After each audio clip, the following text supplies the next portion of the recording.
They called it historic, but if 7 out of 10 Indian exporters can't even use it, then historic for whom? Because if value was the goal, we would have seen sector specific demands, hard timelines, and clauses with consequences. But what we got? Symbolic wins, soft promises, and just enough optics to fill a headline. This wasn't a trade deal to unlock India's economy. It was a stage play, designed to make India look like a global player, while leaving its real players, Indian businesses, off the field. But here's the shift.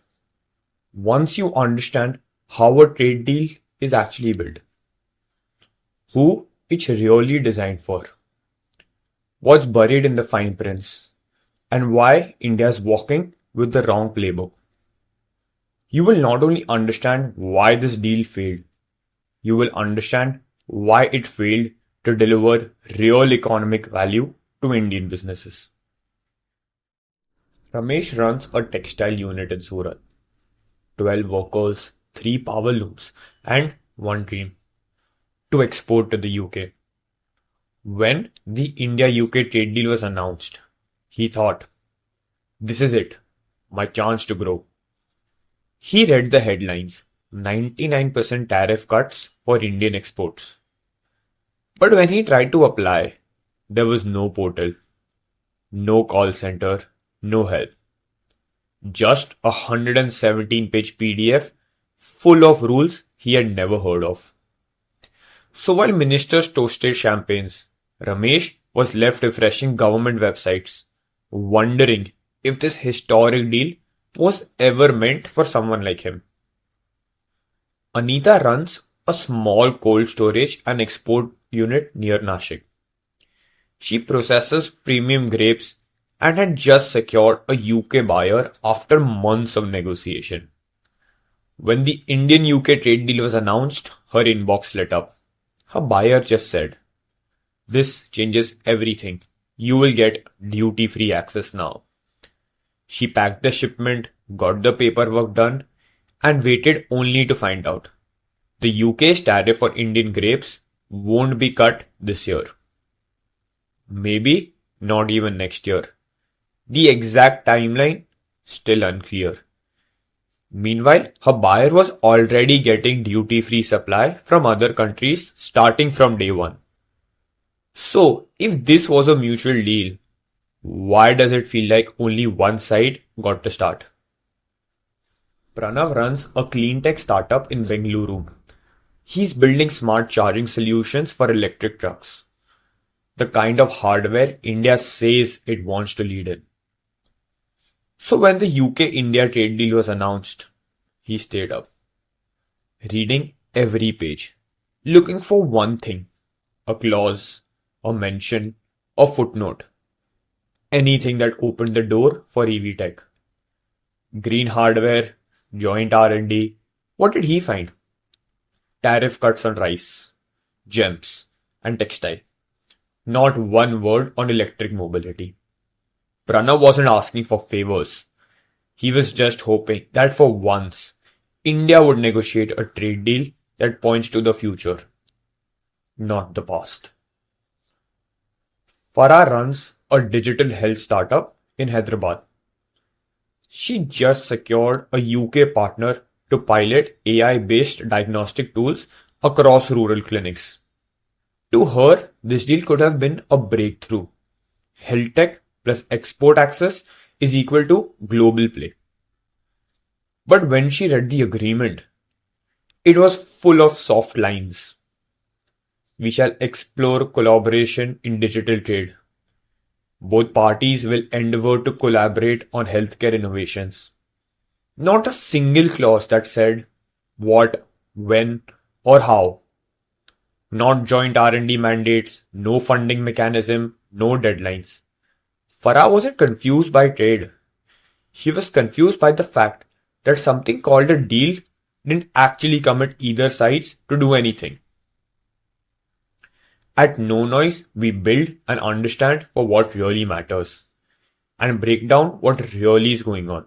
behind the deals, the jargons, and the stagecraft. If you want to know more, then hit subscribe.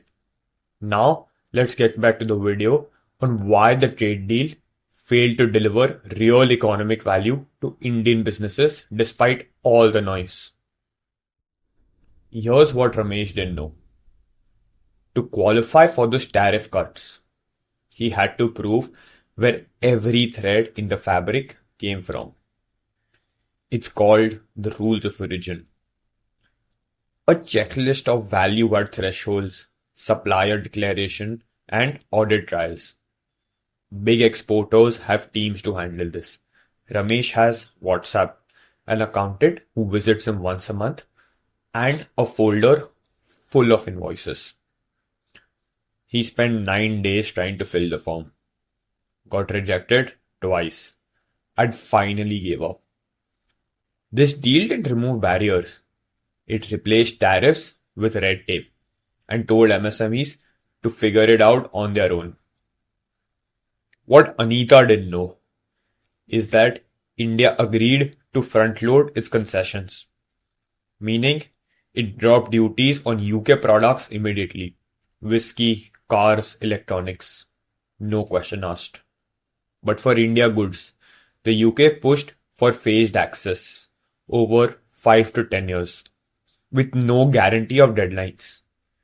Even worse, there were no reciprocity triggers. No clauses saying, we open when you open, or your delay triggers a rollback. So now Anita waits. While Scotch gets shelf space in Mumbai, her graves rot on the warehouse floor in Nashik.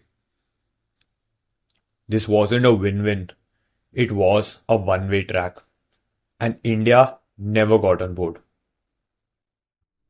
Pranav saw the real reason.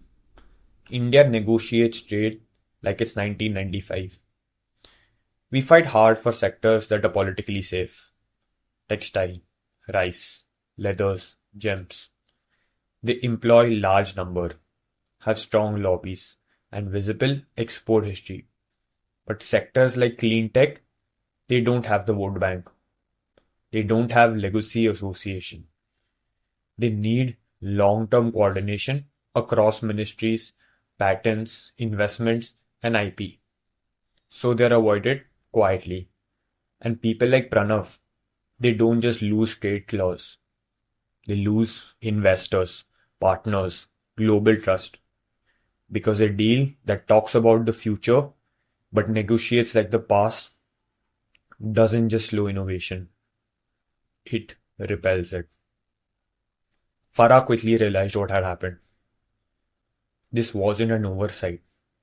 It was by design. India signed off on phrases like best efforts shall be made, subject to mutual agreement. Where feasible, cooperation may be considered. It sounds cooperative, but in law, it means nothing. These aren't promises. They are polite maybes, designed to sound impressive and deliver nothing. Farah kept digging. No binding investments, no enforcement triggers, no dispute resolutions for delays, just a bunch of intentions, which her UK partner could walk away from with zero consequences. And that's when it hit her.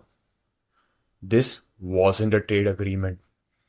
It was a diplomatic press release, disguised as policy. So, what would a trade deal that secures India's future, deliver real economic value to Indian businesses actually look like? What do they want? Ramesh doesn't want favors. He just wants a fair shot. So here's what the trade deal should have delivered. Tiered compliance, built for size. Don't treat a 10% unit like a multinational. Create separate compliance tracks for micro, small, and large exporters. Auto-verified eligibility tools linked to GST and invoice data. Let MSMEs check if they qualify and auto-generate certificates. No guesswork, no middlemen. District level help desk, physical plus digital in local languages. Real-time assistance, not month-long escalations. One-page visual guides and sector playbooks replace 117-page PDFs with simple checklist, customized for textile, pharma, auto, step by step, not guesses. Fast time forgiveness and vendor safety needs.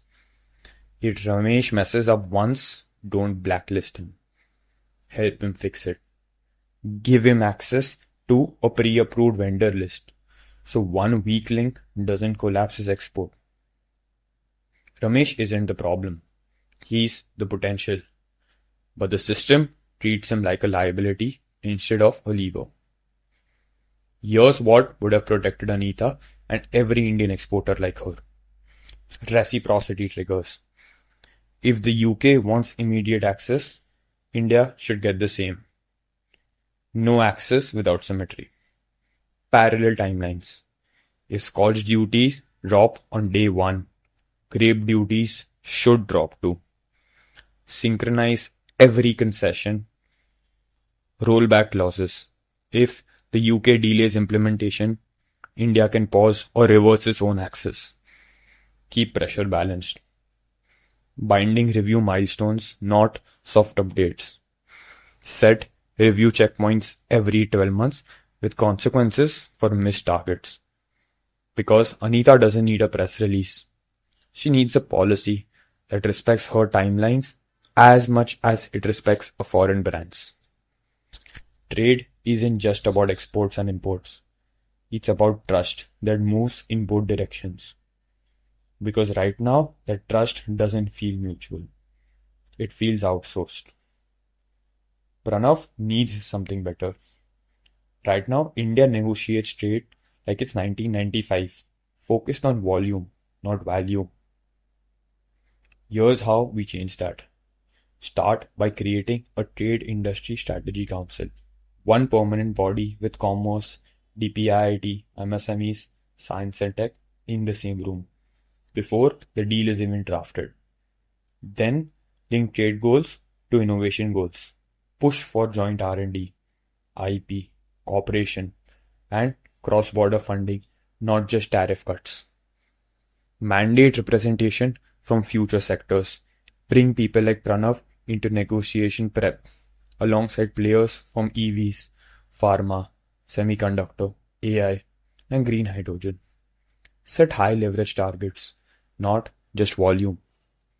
Instead of saying we exported more, start asking, did this deal help us build India's climate tech edge? Did it help build a chip lab here? Because the real wins won't come from polishing diamonds. They will come from building batteries, chips, and code and exporting them to the world. We will stop signing historic deals when we start signing visionary ones. Farah doesn't need lofty promises. She needs a deal she can actually build on. So what would that look like? Use binding languages. Replace may, should with shall and must. Add timelines. Instead of in due course, write by Q3 2026. Define outcomes. Not promote digital cooperation, but launch 3 joint AI health pilots by 2027. Embed penalties and reviews. If one side delays benefits, pause. Missed milestones triggers renegotiation. Frame it in legal text, not side statements. If it's not in the main agreement, it's not enforceable. Period. Because the next time Farah builds a global solution, she shouldn't have to navigate diplomatic fog. She deserves a deal that doesn't just flatter her ambitions, but fights for it in writing. We often talk about trade as if it's just economics. Tariffs, quotas, export numbers. But trade is something far deeper. It's a story a nation tells the world about what it builds, what it values, and who it protects. When India signs a deal that favors British whiskey over Indian talent, when our strongest sectors get soft promises while theirs get locked in benefits.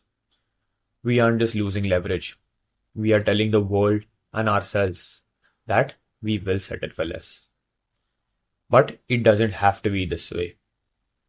A trade deal can be more than headlines and handshake. It can be the blueprint for transformation, one that backs our MSMEs, recognizes our professional, and accelerates our future industries.